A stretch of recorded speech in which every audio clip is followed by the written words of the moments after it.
আপা কি কয় যে দেখো গরম সবারই লাগে, আপা আজাইরে রয়েছে তাও আপা গামতেছে, আর আমরা তো কামের উপর রয়েছি।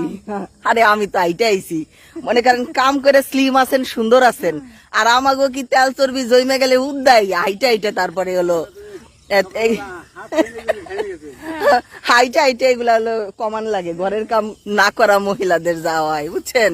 ওই দূর থেকে তাপালে করে ধান আইনা তারপরে যে সেদ্ধ হইতেছে ধান কিন্তু পানিতে তলাই গেছে।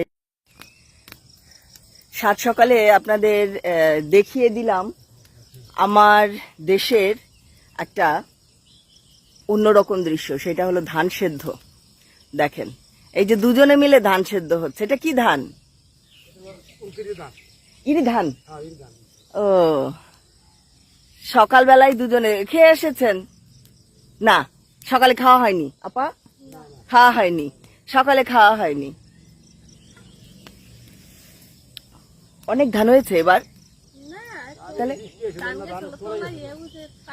ও ও ধান পানিতে তলাই গেছে, ওই দূরে ওই যে দেখা যাইতেছে। ও এবার কারণ ওই এবার বৃষ্টিটা আগে ভাগে হয়েছে তাই না এবার। হ্যাঁ হ্যাঁ, দেখেছেন এই যে এই বছর এরকমই হয়েছে, এই বছর বৃষ্টি আগে ভাগে হয়, কারো ভালো কারো খারাপ। ছোটবেলায় দেখতাম আমাদের বাড়িতে ধান সেদ্ধ হইতো, আমার দাদি ধান সেদ্ধ করতো, মা ধান সেদ্ধ করেছে, মাকেও আমি দেখেছি ধান করতে।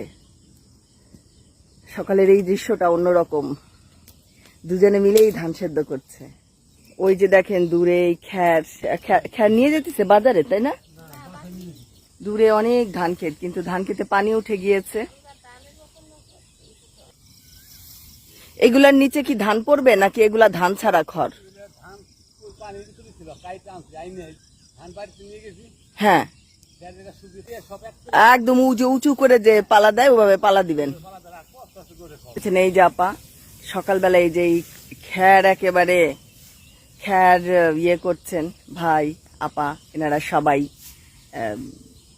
পানি উঠে মানে পানি হাওয়ায় বেশি বর্ষায় আসলে ক্ষতি হয়ে গিয়েছে, দূরে পানি থেকে ধান কেটে যে এখানে মলয় দিয়ে ধানগুলো নিয়ে গিয়েছে, এখন খড়ের ব্যবস্থা করা হচ্ছে, খড় কিন্তু গরুতে খাবে। আচ্ছা ঠিক আছে, দেখা হবে, কথা হবে ইনশাল্লাহ, আসি। হ্যাঁ আজকে এখন দুধ দুধ কি আছে? এখন তো নাই, গরু নাই।